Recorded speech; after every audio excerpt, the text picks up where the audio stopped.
That's quite nice.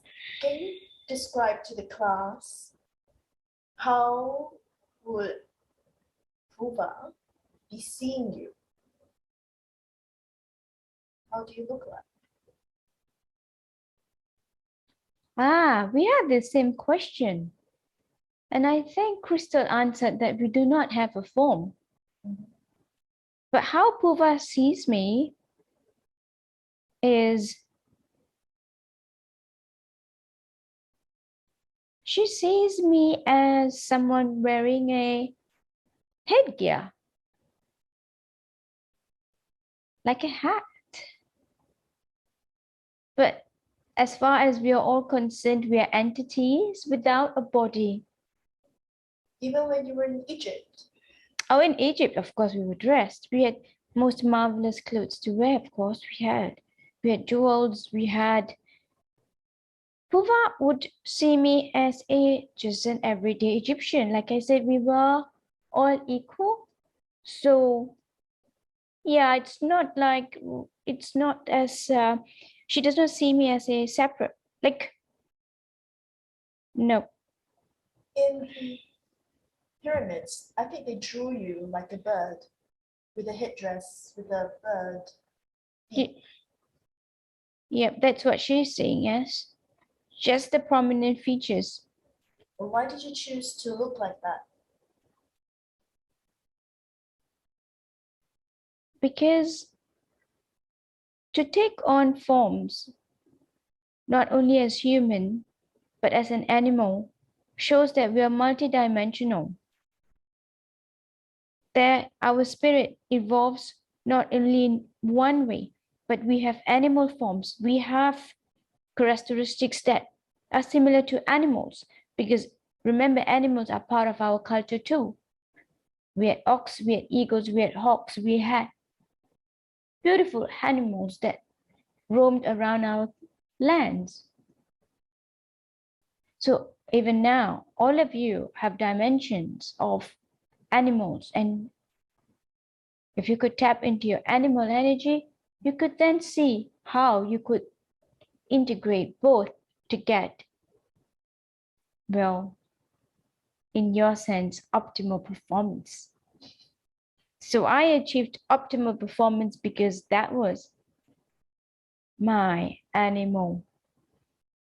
Do you mind sharing with each of the class students here what is their animal so that they could achieve their optimal? Sure.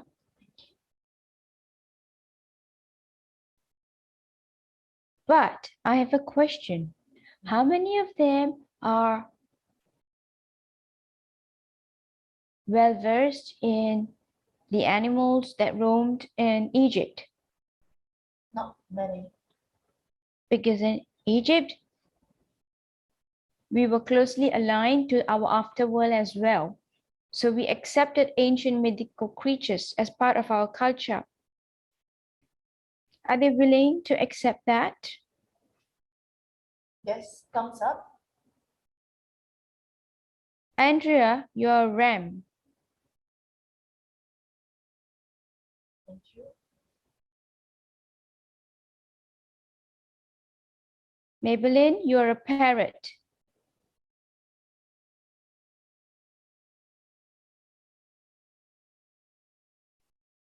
Tess,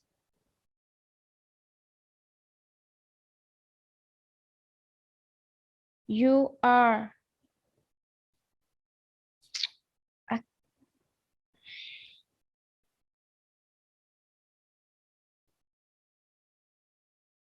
a winged animal that's, I'm trying to find something relevant where you could picture.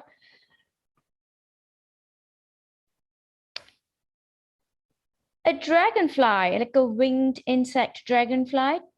Do you know what is that, Tess? Yes.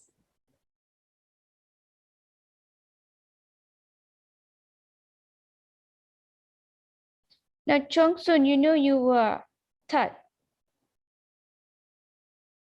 Yes. as such, you would know his mythical animal if you dig deep into his history. I leave that as homework for you.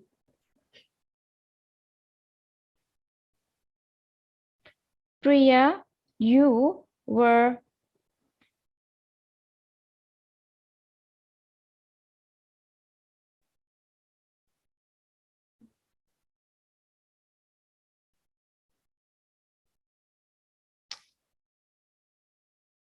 a ladybug. Now, mind you, I'm saying this in the most easiest way that you could relate to. So does all of this make sense? Hey, don't forget Crystal, me, and Puba. Marriott came first to me though. Yes, Merit. Marriott. She's a snake.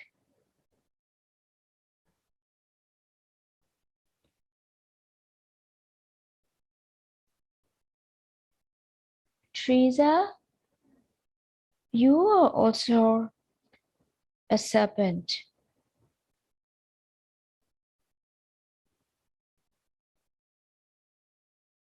Crystal, your animal is the horse.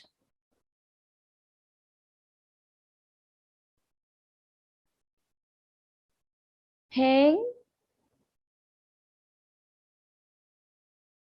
he is a ram.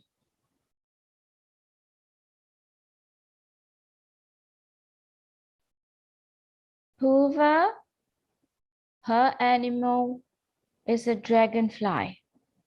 What about Angelica? Angelica, her animal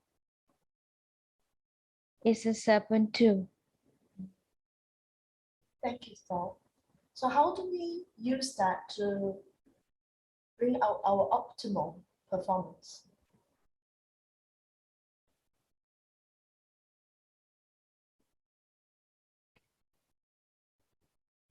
Think about the animal and let it speak to you.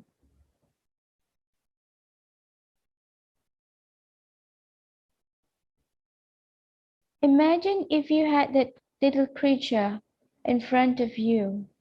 It will send you messages.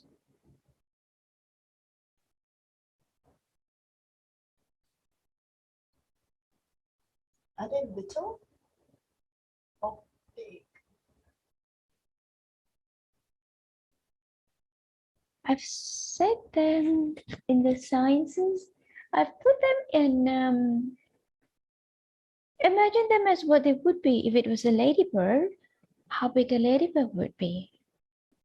Imagine them as what they are. For a serpent, you could imagine them to be